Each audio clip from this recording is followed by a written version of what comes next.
किसी ने बड़े कमाल की बात कही है, जिंदगी में हर संकट का पार होगा, थोड़ी सी हिम्मत रखिए, एक दिन देखना जरूर चमत्कार होगा। आज एक नया कहानी लेके आप लोगों के सामने आया हुआ हूँ। ये कहानी एक सेठ जी की है। एक बिजनेसमैन था जो सेठ जी था, बहुत बड़ा नामचीन सेठ जी था, एक शहर का बहुत बड़ा पैसे वाले थे, काफी सारे बिजनेसेस थे, काफी सारे इंडस्ट्रियल थे, उनका काफी सारे फैक्ट्री थे। सेठ जी थोड़ा नास्तिक टाइप के थे क्योंकि वो भगवान को उतना ज्यादा मानता नहीं था, अपना कर्म को ही सब कुछ मानता था। फिर सेठ जी पूरा काम धाम खत्म करके एक दिन शाम के टाइम अपने घर आया तो घर में देखा पूजा अर्चना चल रहा था। तो सेठ जी अपने ऊपर में कमरे में चले गए। फिर कमरे में जाकर थोड़ा अपने नौकर को बोला एक चाय बनाने के लिए। फिर नौकर चाय बनाने गया तो थोड़ी देर के बाद ही सेठ जी को थोड़ा सा दिल में दर्द के जैसा महसूस हुआ। फिर अपने नौकर को बुलाया। फिर नौकर को बुलाने के बाद फिर बोला डॉक्टर को बुलाओ। फिर सेठ जी शहर के जितना भी बड़े बड़े डॉक्टर थे उनको बुलाए। वो डॉक्टर लोग आके सेठ जी को पूरा चेकअप किया, लेकिन सेठ जी पूरा तरह से तंदुरुस्त थे। सेठ जी को कुछ भी प्रॉब्लम नहीं था, लेकिन सेठ जी का मन का जो घुटनाहट है वो कभी खत्म ही नहीं हो रहा था। फिर सेठ जी सोच रहा था मेरा जो अंदर का जो प्रॉब्लम है वो कोई समझ ही नहीं पा रहा है। फिर डॉक्टर लोगों को बोला मेरे अंदर कुछ प्रॉब्लम चल रहा है जिसकी वजह से मेरे को दिल में छाती में दर्द हो रहा है। लेकिन डॉक्टर लोग कहा कि आपको कुछ भी प्रॉब्लम नहीं है, पूरा चेक किया, आपका ब्लड चेक किया, लेकिन आप पूरा तरह से तंदुरुस्त हैं।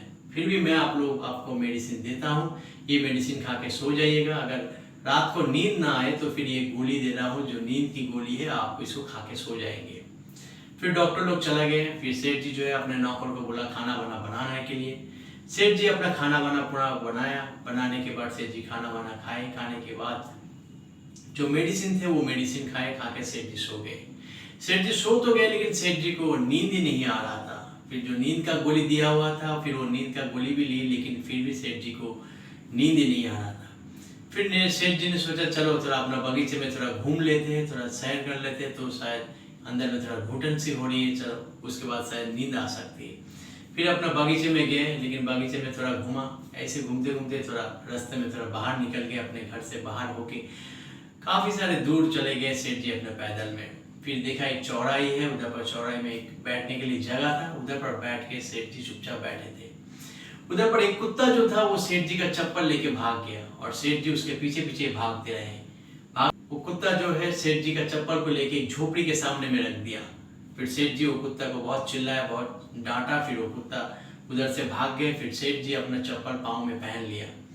पहन के ऐसे आने वाले थे, फिर सुना कानों में आवाज आई, किसी का चीखने की आवाज है, किसी की रोने की आवाज है। फिर सेठ जी ने सोचा कि कोई शायद रो रहा है। फिर जो है सेठ जी थोड़ा सोचा चलो भाई कोई बात नहीं, कोई रो रहा है तो मैं क्यों देखने जाऊँ, ऐसा सोचा सेठ जी ने।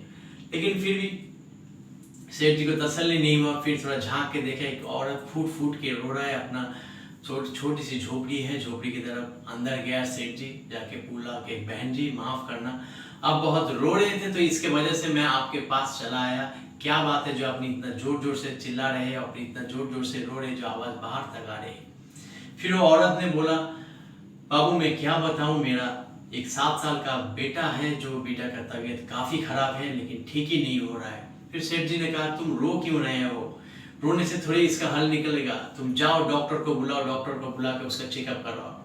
लेकिन वो औरत ने कहा कि मेरे पास उतना पैसा नहीं है जो मैं बेटे को अच्छा से डॉक्टर दिखा पाऊँ। फिर सेठ जी ने कहा तो फिर तुम जिधर काम करते हो उधर पर जाके पैसा क्यों नहीं मांग लेते हो।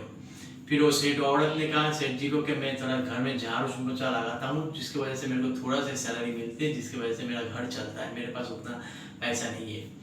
फिर सेठ जी ने तुरंत ही एक डॉक्टर को कॉल किया। डॉक्टर लोग आए, कैसे भी करके डॉक्टर लोगों को बोले बच्चे को कैसे भी करके आप ठीक करो, जितना भी खर्चा चाहिए मैं आपको दूंगा, लेकिन ये बच्चे को ठीक होना ही चाहिए। फिर डॉक्टर लोग लेके गया, बच्चे को ठीक किया।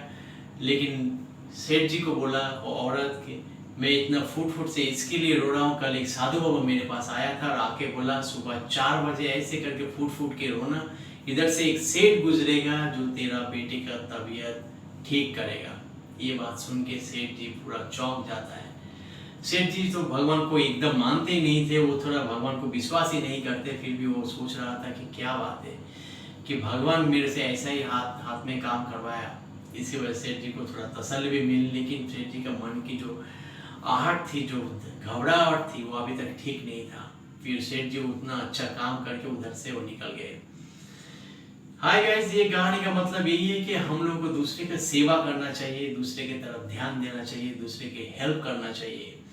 आप जैसे करेंगे ये धरती आपको रिटर्न करके वैसे ही देगा। अगर पॉजिटिव थिंकिंग का माइंड आपका शरीर में रहेगा तो आपको पॉजिटिव रिजल्ट हमेशा मिलेगा। ये हमेशा याद रखिएगा।